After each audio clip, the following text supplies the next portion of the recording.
So by now you've received your package and you haven't opened it yet. So the first thing we're going to want you to do is take a look at your package and examine it and make sure that it was not damaged in shipment.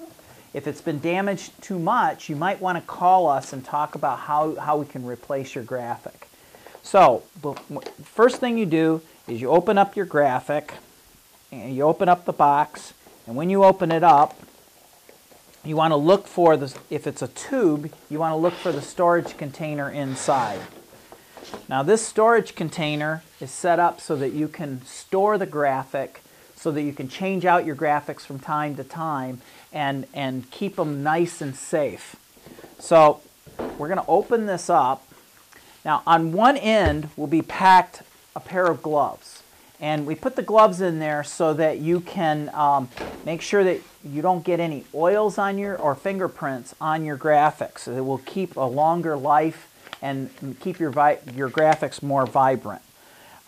Any graphic that's larger than 30 by 40 or will have 2 pairs of gloves in the package itself, with the thought behind it that you will have 2 pair of hands to handle it.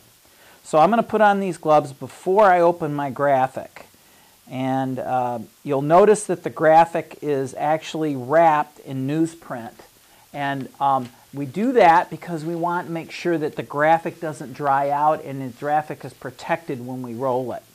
So I'm going to move this, move the box out of the way, and also move the storage container out of the way, so we can unwrap the graphic on a nice flat surface. And we'll pull the sleeve off.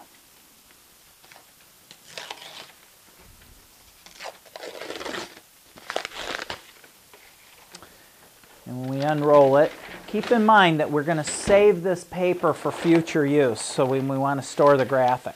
So this particular graphic, I believe, is a 20 inches wide by 24¼ inches high. You can see it's nice and crisp. This is a Duratran. I can handle it fine with the gloves. So when you're ready to pack it back up, you roll it up in the newsprint and you put your gloves back into the storage container. So let's sum this up. You make sure you check your outer package, make sure there's no damage. Before you handle your graphics, put the white gloves on, cotton gloves, so that you can make sure that you're handling your graphic properly. You pull the graphic out of your newsprint. When you're done, you put the newsprint back into your storage container. You might want to label it as to what was in there, and then you're ready to go. Always remember, great signage can be your best sales.